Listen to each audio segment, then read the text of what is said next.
কাজ আমাদেরকে করতে হবে। সহকর্মীবৃন্দ, আপনারা প্রায় কিন্তু আমার সাথে যখন দেখা হয়, আপনাদের মিটিং হয় বিভিন্ন জায়গায়, আপনারা আমাকে একটি কথা বলেন, শুধু ব্যক্তিগত মিটিং বা দলীয় মিটিং এ নয়, আপনারা জনসভাতেও অনেকেই বক্তব্য একটি কথা বলেন। কি কথা? জনগণ বিএনপির দিকে তাকিয়ে আছে। এরকম একটি কথা বলেন তো, আপনারা বলেন না? আপনারা বক্তৃতা বিবৃতি বিভিন্ন জায়গায় আপনারা বলেন, সেটি বিএনপি হোক, যুবদল, ছাত্রদল, স্বেচ্ছাসেবক, যেই হোক না কেন, আমাদের অঙ্গ সহযোগী, আপনারা বক্তৃতা বিবৃতিতে, দলীয় ফোরামে হোক, জনসভায় বলেন যে জনগণ বিএনপির দিকে তাকিয়ে আছে। সহকর্মীবৃন্দ, আহ আপনি যদি ছোট্ট একটি উদাহরণ চিন্তা করেন, আপনার পরিবারের কোন সদস্যের উপরে আপনি আস্থা রাখেন? আপনি, পরিবারে তো অনেক সদস্য থাকে, সবার উপরে তো আপনি আস্থা একরকম রাখেন না। কার উপরে আপনি আস্থা রাখেন? আপনি তার উপরেই আস্থা রাখেন যার সম্পর্কে আপনার ধারণা আছে যে আপনি বিপদে পড়লে, কোনো সমস্যায় পড়লে, আপনার সেই পরিবারের সদস্যটা এগিয়ে আসবে আপনার সহযোগিতার জন্য, আপনার পাশে এসে দাঁড়াবে, পারুক না পারুক আপনার পাশে দাঁড়াবে। বিপদ আপদে পড়লে কিন্তু আপনি সেই বন্ধুটির কথা মনে করেন, সেই স্বজনটির কথা বা সেই আত্মীয়টির কথা মনে করেন, করেন না সহকর্মীবৃন্দ? বিএনপি হচ্ছে এমন একটি দল, দেশের মানুষ বিএনপিকে সেই আস্থায় নেয়। কিন্তু সহকর্মীবৃন্দ, এখানে একটি বড় কিন্তু আছে, বিশাল বড় একটি কিন্তু আছে। আপনাকে কিন্তু সেই মর্যাদা, বিশ্বাস আপনি অর্জন করেছেন একটি পর্যায়ে। আজকের পর থেকে সামনের দিনগুলোতে এই যে জনগণের আস্থা, এই যে জনগণের বিশ্বাস আপনার প্রতি, এটাকে তো আপনার সবচেয়ে বড় দায়িত্ব হচ্ছে ধরে রাখতে হবে। এটিকে তো, এই আস্থা বিশ্বাসকে তো ধরে রাখার দায়িত্ব জনগণের না, ধরে রাখার দায়িত্ব আপনার।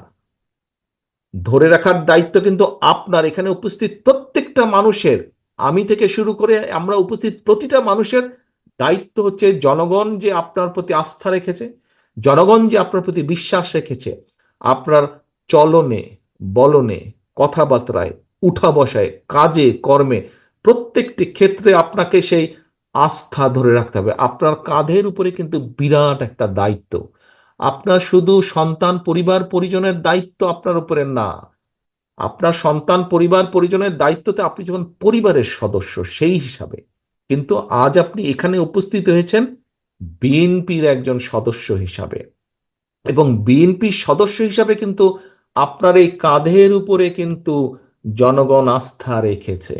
কাজেই এই কাঁধ কিন্তু আপনি সরিয়ে দিতে পারবেন না, এই কাঁধ আপনাকে শক্তভাবে তৈরি ধরে রাখতে হবে, এই কাঁধকে শক্তিশালী করতে হবে। কাজেই সহকর্মীবৃন্দ, আপনার কাছে, আপনাদের প্রত্যেকটা মানুষের কাছে, আপনাদের কাছে আমার বিনীত অনুরোধ, এবং আপনাদের মাধ্যমে আপনাদের অধীনস্থ বা যারা এখানে আসতে পারেনি তাদের প্রত্যেকটি নেতাকর্মীর কাছে আমার বিনীত অনুরোধ। আমাদের মধ্যে অনেকেই মনে করছেন, আহারে সামনে তো নির্বাচন হলে ফাঁকা মাঠ। দয়া করে এই ভুলটা করবেন না, দয়া করে এই ভুলটা করবেন না। যারা ভাবছেন যে সামনে তো ফাঁকা, বিশ্বাস করুন, সামনে একটি অসম্ভব শক্তিশালী অদৃশ্য দেওয়াল আপনার জন্য অপেক্ষা করছে, যেটি ভেদ করে যেতে খুব কষ্ট হবে। কাজে কেয়ারফুল, এখন থেকে সাবধান হতে হবে। 31 দফা নিয়ে যান, জনগণকে বোঝান, জনগণের আস্থা অর্জন করুন, জনগণের প্রত্যাশা পূরণের চেষ্টা করুন। সব প্রত্যাশা আপনি এখনই পূরণ করতে পারবেন না, যদি ইনশাল্লাহ আল্লাহর মতে আমরা সরকার গঠন করি, অনেকাংশে সেই প্রত্যাশা আমরা পূরণ করতে সক্ষম হব। কিন্তু সেটির জন্য জনগণ যাতে আপনার উপর আস্থা রাখে, জনগণ যাতে আপনার প্রতি ধৈর্য ধারণ করে, সেই জন্যই আপনাকে সেইভাবে ভূমিকা পালন করতে হবে। সহকর্মীবৃন্দ, আমি জানি আপনারা সকাল 10টা থেকে এখন পর্যন্ত এখানে বসে আছেন, লম্বা সময় বসে আছেন, অনেক বক্তব্য শুনেছেন, খুব বেশি ধৈর্য থাকছে না এখন, এই সন্ধ্যা সময় এসে ধৈর্য রাখা কঠিন হচ্ছে। বাট আমি যেই কথাগুলো বা যেই আহ্বানগুলো আপনার কাছে করছি, আজকে যদি একটু ধৈর্য সহকারে, যদি আপনারা সেভাবে কর্মপন্থা না ঠিক করেন, সেভাবে যদি ধৈর্য ধারণ না করেন, ওই যে আমাদের এখানে একজন লয়ার একটু আগে প্রশ্ন করেছেন যে এই কেস কাচারিগুলো যেগুলো আছে কি হবে।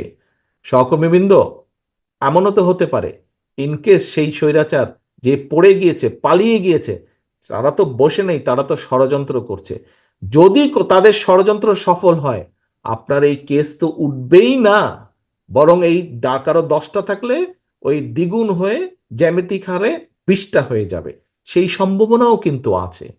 সেই সম্ভাবনাকে যদি নস্যাৎ করে দিতে হয়, আজকে থেকে আপনাদের প্রত্যেককে